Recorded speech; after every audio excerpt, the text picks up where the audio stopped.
Slavery in Winchester. Slavery came to Winchester after it was already well developed in the eastern part of the state. There was a slavery system that had never existed in the world before. The people enslaved by the system in the Chesapeake Bay area were slaves for life, defined by their race, which was also a new idea, and so were the children of enslaved mothers for generations into the future. Unlike slaves of biblical or Roman or any other times, these enslaved people were denied their own names, religious worship, and family life. Masters could even freely kill them. All they had was a name assigned by the master and a price. Nothing else was theirs. Slavery? Oh, we don't talk about it in Winchester. Did it even happen here? Well, slavery was a regular part of Winchester life. This is a classified ad, I guess you'd say, from 1787. Somebody has a chair. In case you can't read it, it's almost new on steel springs, bellows head, not sure what that means, and harness complete. And Philip Dalby is ready to give it to whoever will give him a Negro girl about 14 years old. Yep, he's going to swap a chair for a human being. And then there were those who were in the business of buying and selling human beings, mostly buying, because as time went on, and this ad's from 1851, Virginia became a place that exported human beings, and Winchester was part of that. So Mr. McDowell here from Baltimore was here to buy slaves and ship them to another community that they knew nothing about and they'd never been to, far away from their families. This was a big business here across Virginia. As the cotton business expanded in the South, more and more human beings were shipped south, and a lot of those people came from Virginia. Thus, the song, Carry Me Back to Old Virginia, which is not about a sentimental preference for this particular state, but about people who are being worked to death in Mississippi, remembering when they were children and didn't have to work quite as hard. Enslaved people, one way they were moved or transported was in coffles. If you don't know what that is, here's the description of one. 200 men and boys lined up in twos, their wrists handcuffed together, a chain running the length of 100 pairs of hands. So that's the beginning of the coffle. 200 human beings lined up in twos with a chain connecting all of them. And behind them, women and girls. The coffle, like a giant serpent, like a horrible parade, uncoiled onto Duke Street, still a major street, Route 236 in Alexandria, and marched west. Winchester was on the route that coffle took. And so a writer from a few years back pulled into different towns along the coffle route and asked, "Do you know anything about these?" Our Winchester Frederick County Visitor Center said, "Nope, never heard of it. I don't know what you're talking about." Many people say, well, back in those days, people thought this was okay. Well, let's start at the beginning. The people who were enslaved had a different opinion. And really, that should be enough right there. We don't say, well, people in the old days or people in a certain neighborhood or whatever thought it was fine to lock women up in the basement. It doesn't matter what people thought. Those women needed to not be locked up in the basement, and this is the same situation. But there were also many white leaders, particularly early in the days of slavery, Methodists, Baptists, Quakers, and Mennonites, many of them who kind of moved out of the way of the slavery area, saw this kind of slavery as deeply immoral. They knew there was slavery in the Bible, but they could see the difference. One who felt very strongly was John Wesley, the founder of Methodism. So if you have Wesleyan friends or you have friends who go to a Wesley chapel or Wesley church, you might want to talk to them about this. Sure, Uncle Tom's Cabin was coming along, and a lot of people would read that and change their minds about slavery, but these folks knew when it had barely started. But of course, there were people who felt differently, particularly people who were making a buck, who owned some slaves. And one of them was Judge Richard Parker. He was a wealthy resident of Winchester here, and he was the one who ended up sentencing John Brown to death. Here's his lovely home, which was put on a postcard because he continued to be a celebrity, even though he was actually no longer living after the war. And here's James Murray Mason. Now, if you've heard of George Mason, one of our founders of the United States, this was his grandson. But, something didn't quite get through to James Murray. He was practicing law here in Winchester and started serving on various elected offices. I imagine his name helped. Ended up in the United States Senate. And then in 1861, he left the United States government to be part of the slavery business rebellion.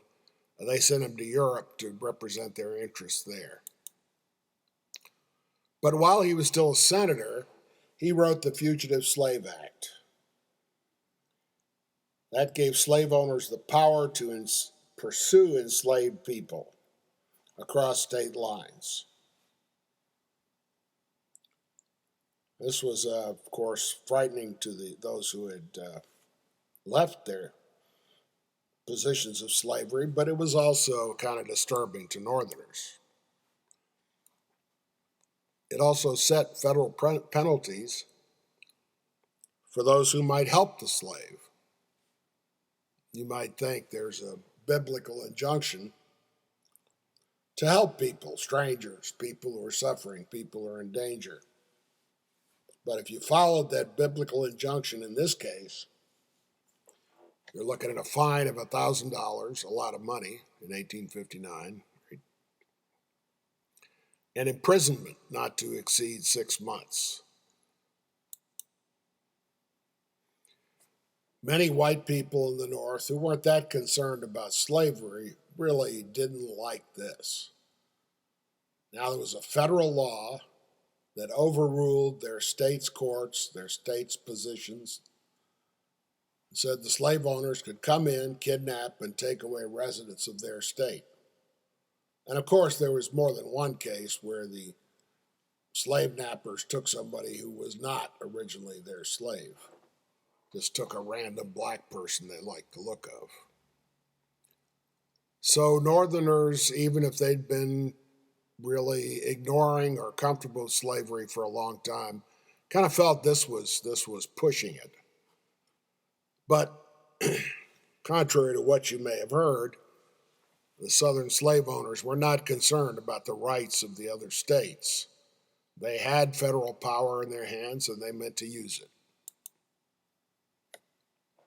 Meanwhile, more and more enslaved people had freed themselves. This is why they needed a Fugitive Slave Act, why they needed the slave patrols, why the South was essentially on a military footing before the war. because a lot of people were getting out and going north. And in places like Delaware and Maryland, it really didn't make much sense to even try to own slaves anymore because they left. And as these formerly enslaved people went north and talked about what their experiences had been, northern whites began to get the story, to understand what was happening in their own country.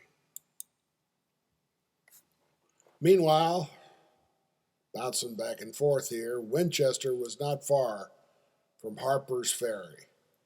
And in October of 1859, as you probably know, John Brown and his little band showed up to try to start a rebellion against slavery.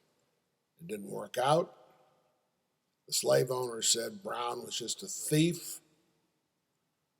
But to many white Northerners, the fact that this man, basically for religious reasons, was willing to put his life on the line, did put his life on the line, the life of his sons,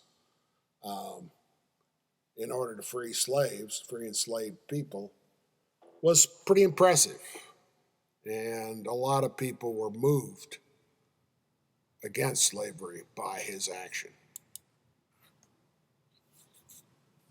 Then in 1860, the next year, Abraham Lincoln was elected president. There was a four-way race. If the Southerners had had their act together, it wouldn't have happened and Lincoln would have been elected, but there was. Lincoln's position was leave slavery where it is, but don't expand it. But it was already clear to a lot of people in the slavery business that they had to keep expanding, that was how it worked, particularly as slavery was shrinking in the border states I mentioned, like Delaware and Maryland. Slave owners were looking at Cuba. They were looking at the West. And Lincoln would not allow that. Well, there'd been ideas floating around for a long time among white Southerners, white elite Southerners.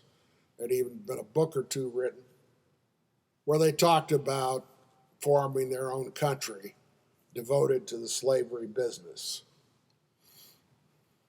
But they'd always had control of the federal government for various reasons, including the 3/5 of a man vote, where slaves, quote, voted against their own interest. But now it was coming to an end. They were losing their power, and they had to do something else. And they looked at this drastic solution. Slave owners controlled half of the South's wealth. In other words, half of the South's wealth consisted of human beings that were considered to be property. And that huge amount of property, that huge amount of wealth, was more important to them than the rules of the United States of America, than the Constitution, than the idea that if things go against you, you accept that and you wait till next time when maybe you'll win the election. This was really the first time they seriously lost, and immediately they decided they were going to pick up their ball and head south. They decided to make up their own so-called country and lead their poor white neighbors to war to defend their own business interests. Of course, many poor whites had some kind of stake in slavery, some kind of stake in being a white man, but it really wasn't their battle. What the battle was about, we can look to John S. Mosby, one of the great romantic figures of the Confederacy, and particularly of the area between Winchester and Washington, D.C., the gray ghost who wandered around, rode hard around this area, and really made things difficult for the United States Army. So here's what he wrote about slavery in 1907. He said the South went to war on account of slavery. I'm just going to, you can read the rest for yourself, but I think just letting that sentence hang there. John S. Mosby, the gray ghost, hero of the Confederate Army, said the South went to war on account of slavery. Gee, that's something for the reenactors to put some energy into. But there were more official statements in 1861. Alexander Stevens, who was a very smart, kind of strange guy, was really the kind of the ideologue of the Confederacy.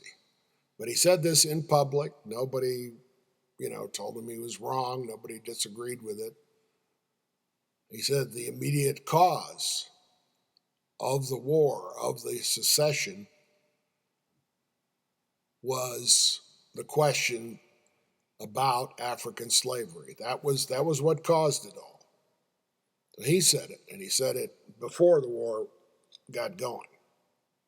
Nobody made him say it. In the same speech, he said, our new government is founded upon the great truth that the Negro is not equal to the white man, that slavery subordination to the superior race is his natural and normal condition. So this is what he believed, what he said the so-called Confederate States of America were founded on. And this guy was the vice president of that so-called government. So it's very hard to argue that slavery was not the cause of the war when the people who started the war said it was. And there are lots more examples, all the secession documents. So all of the, quote, Civil War, war between the states activity that's been going on here, all the commemoration and reenactment and all that, is about a government, so-called government, a gang, that was founded to protect economic interest in slavery. Of course, some fought bravely for it, some were very good fighters, good generals, and a lot of people died for the slavery business rebellion. One of those who died in that gray uniform was my grandfather's uncle. Of course, I never knew him, but I know he was a Yates. I know his name, Augustus Yates. I understand he died, and I'm sorry that he died. But I know what he was fighting for, and I know what the rest of them were fighting for. And it was to keep other people in chains. That was the purpose. And of course, there were people who actually fought for freedom, real freedom, like if I win this fight, I get to do stuff and I don't have to go back to being a slave. And that was the United States colored troops. The slave owners lost the war. They then made up a whole bunch of stories, I say here, invested in these stories because the people who were actually creatively inventing these stories made a lot of money at it. They found all kinds of other issues that supposedly they'd been fighting for, none of which they mentioned when they started fighting. And of course, they had all kinds of fantasies about a wonderful genteel culture that had existed before the war. But we're not going there. The final word here on slavery is about Philip Lewis Brent. He was born enslaved in Clark County, just the next county east of here. And he came to serve in the U.S. colored troops from 1863 until after the war. He served in numerous fights and battles And during that time, his regiment lost 105 dead. But they won. They, the United States Army, the many African Americans who had fled slavery, the many who stayed back in the cane brakes and the brush and the swamps and made life hard for the white folks. All of them won, and all of the slave owners lost, and slavery ended. It ended in Winchester. Nobody was ever going to be traded for a chair again. No human being. Ended in Virginia, and it ended across the South. Brent died in 1919 in Winchester. He was still a free man. He lived under Jim Crow. Wasn't the best place in the world to be a black man, but he was still free. He never went back to slavery. As a member of the United States Colored Troops, he lies in honor in Winchester National Cemetery, a few blocks north of here. A Virginian that overcame the immoral slavery business.